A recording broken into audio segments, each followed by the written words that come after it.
In the year 2013, deep within the secluded woods of Kansas, an astonishing and enchanting phenomenon unfolded amidst the ancient trees. However, as the Fisher family strolled through this mystical landscape, they were on the brink of a revelation even more extraordinary. Their journey led them to the heart of Overland Park, Kansas, a city that at the time bore witness to something truly wondrous.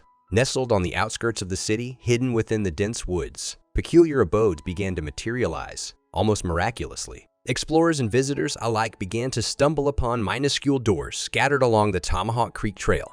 These diminutive entrances were expertly concealed within the bark of venerable trees. What added to the mystique was that when these doors swung open, they often unveiled remarkable miniature dwellings within. This enchanted settlement soon earned the moniker Firefly Forest, hinting at the possibility of an enchanting community of beings, perhaps fairies or even a colony of elves. Unsurprisingly, the local children were overjoyed by the arrival of these unexpected new neighbors. Everyone, however, wondered just how these houses came to be. It later transpired, Alice, that the enchanting project wasn't the work of magic. There had, though, been a little human help in the form of Robin Frampton.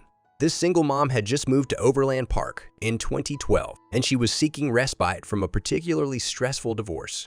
Initially then, Frampton started to build the houses to help her young sons, Parker and Tyler, cope with the upheaval of the separation. In the beginning, we didn't do this for other people, she explained in The Damas, a short film about the forest. We did this for us. I would love for them to not experience the pain of divorce and stay in that childish space for a little bit longer. But over time, people started noticing, and the forest became a popular landmark within the local community. And the magic spread too. How? Because the colorful little homes helped those living in the suburbs to overcome their sense of isolation, and it gave neighbors something to bond over.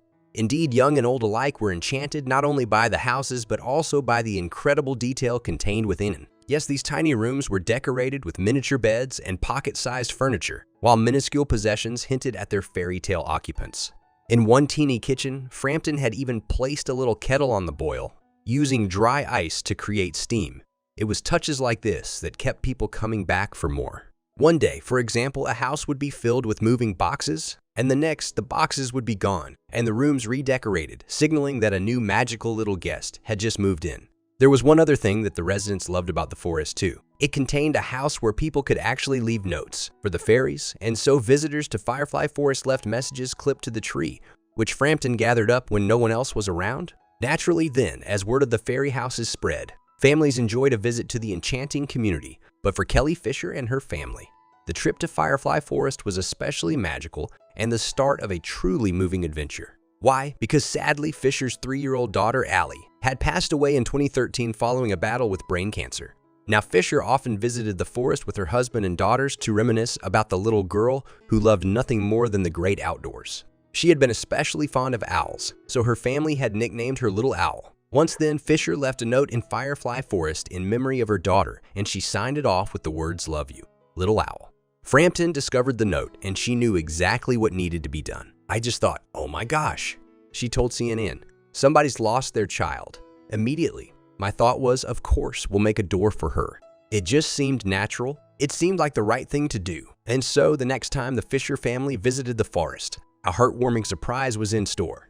There, set in the hollow trunk of a tree, was Allie's very own little door, painted green and set with a tiny gold owl. The door was the perfect tribute to the little girl. "It's the most beautiful act of compassion." Fisher told CNN that a stranger would know the pain and think, "I should do something to honor that short life." What's more, the Fisher family now has the perfect place where they can come and remember Allie. Unfortunately, however, the rest of the forest hasn't enjoyed such a happy ending. At the height of the house's popularity, Director of Park Services Greg Rutcher expressed concern over them and queried who would be responsible for maintaining them. Furthermore, in due course, a decision was made that mandated the removal of these small structures from the woods entirely. Consequently, the No Mist initiative concluded on a poignant note as Frampton and her family dismantled the houses, embarking on a new chapter of their lives in Utah. However, the tale doesn't culminate there. The Fisher family will forever cherish the one door that Frampton chose to leave untouched, the one dedicated to Little Owl. Soon, other children may have the opportunity to experience the enchantment she had created. This hope is kindled by the overwhelming support Frampton received from admirers worldwide in response to the No Mist. Presently, she is diligently crafting her next project, a grand multi-story fairy house destined for a children's hospital in Salt Lake City. Meanwhile, whispers and rumors are beginning to circulate about the emergence of tiny magical abodes in the woods of Utah. It's most likely just a curious coincidence, of course.